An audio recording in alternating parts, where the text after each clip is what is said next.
What is happening, people? My name is Javid and you're watching The Fit Scientist. Welcome back to the channel. Today we're going to do something different. We're going to do a comprehensive review of a protein bar by me. This is something I picked up the other day just because it was on sale. I've never tried it before, but we're going to review it. Okay. So this bar called Temple. What a terrible name for a protein bar. Let's check out the macros, right? That's what we care about, the macros. 9 grams fat, 33 grams carbs, and 19 grams of protein for a total of 270 calories. This is the worst ratio of carbs to protein I've seen in a protein bar in a long time, man. This should be called a carbohydrate bar, like a side of protein. 33 grams of carbs? That's ridiculous. Anyway, raw protein bar, whatever the fuck that means, made from natural ingredients and coconut flavors. So, yeah, I don't know. Low sodium, gluten-free, shit like that. This bar is not off to a good start, okay? None of these things tell me that it's going to taste good. I'm pretty sure I've never had anything gluten-free that tastes good, but let's do this anyway. Okay, so off the bat, the presentation is, it's okay. It's actually not as bad as I thought it might be. I don't know.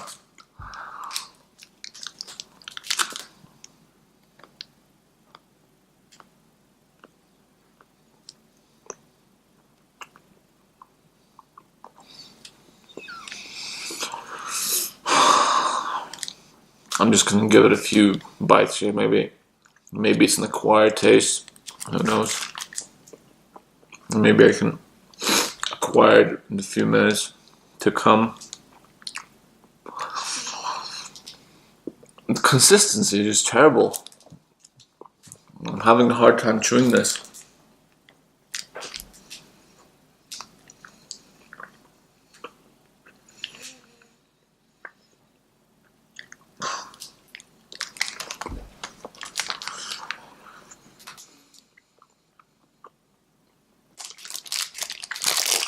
Okay, so I think the decision has been made.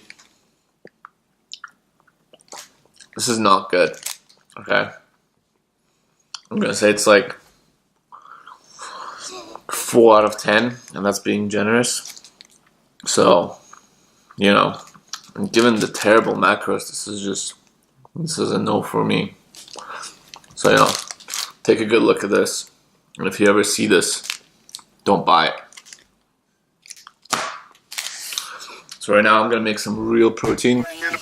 Shout what you drink, I got money in the bank. Shout what you drink, I got money in the bank. Shout what you drink, I got money in the bank. Shout what you drink, I got money in the bank. Shout what you drink, I got money in the bank. Shout what you drink, I got money in the bank. Shout what you drink, I got money in the bank. Shout what you drink, I got money in the bank. Shout what you drink, I got money in the bank. Shout what you drink, I got money in the bank. Shout what you drink, I got money in the bank. Shout what you drink, I got money in the bank. Shout what you drink, I got money in the bank. Shout what you drink, I got money in the bank. Shout what you drink, I got money in the bank. Shout what you drink. You know things are serious when you need 2 blended balls to go to the gym.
What's going on, guys? Back home. Just before I wrap up the video, I wanted to leave you with 3 tips for growing bigger arms.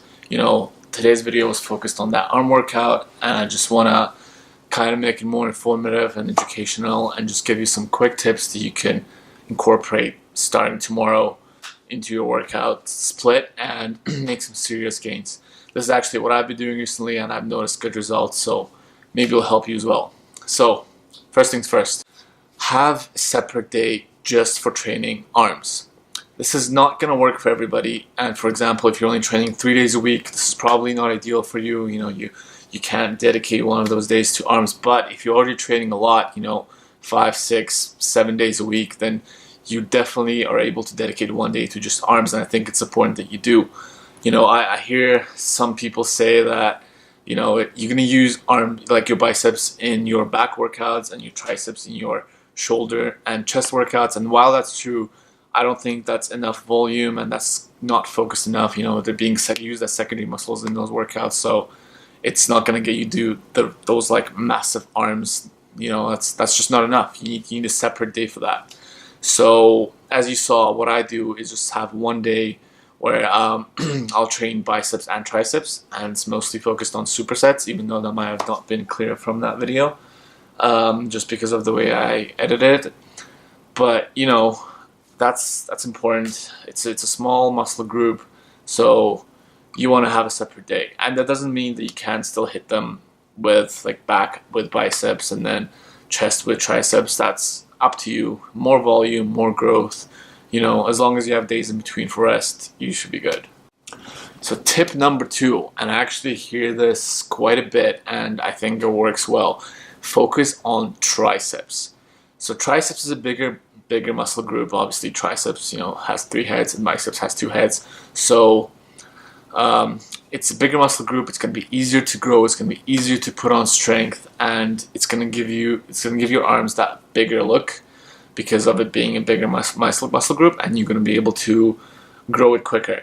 So you always see guys just curling away, doing curls all day every day, and that's fine, but your biceps are never going to grow at the same rate as your triceps. And I personally found that it's a lot easier to grow triceps if you do the right exercises and the right the rep splits, and if you hit it with enough volume, then you're going to see good results. That's not to say that you shouldn't do biceps. You absolutely should, and you saw me train them quite hard. Actually, they're really fatigued that day, but that's how I like it. But yeah, the focus should be on triceps. Third and final tip is focus on bigger movements. For example, that arm workout, I started with a close grip bench press, and I don't see a lot of people doing this exercise, and I don't know why, because personally I've seen some unreal results both in muscle increase and strength increase, and even bench press increase. It's just good exercise overall. It's going to hit all 3 heads of your triceps, so it's definitely it makes sense to start your workout with a big movement like that, and you can alternate between doing high reps and then high weight, low reps. That's just entirely up to you. If that doesn't work for you, you could do something like dips, but I know a lot of people complain about shoulder pain on dips. Personally, I did both. And sometimes I'll switch. I'll do heavy dips and light close grip bench press and vice versa. It's good to do that. And then for biceps, as you saw, I did heavy, just standing straight bar curls, just the basic movement. Before you get into anything fancy or into any isolation movements, you just get that main movement out of the day. It's the same thing, training arms is just the same thing as training any other muscle group. So, if you go on Monday for chest day, you're probably going to start with big movement. You're going to start with a big movement for that day. You're going to start with bench press. You're probably not going to start with, single hand flies, something like that. You're not going to start with small isolation movement. Those are important to be left towards the workout, because you want to use your energy while you're fresh. You want to use that for a big movement, and you want to be able to make strength gains.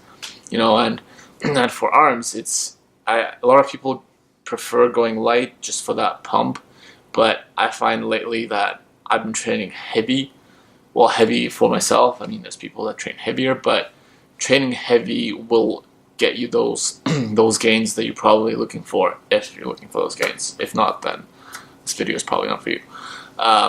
But yeah, train heavy and increase that volume. You know, have, like I said, to wrap up, have a separate day for arms, then focus on triceps, still hit biceps, and incorporate those big movements in the beginning of your workout and really focus real workout around them. And then that's how you're gonna get to those big arms. That's everything for today. Hope you enjoyed the video. It's a bit on the shorter side this time. Let me know if you liked it down below in the comments. Hit that like button, and I'll see you next time.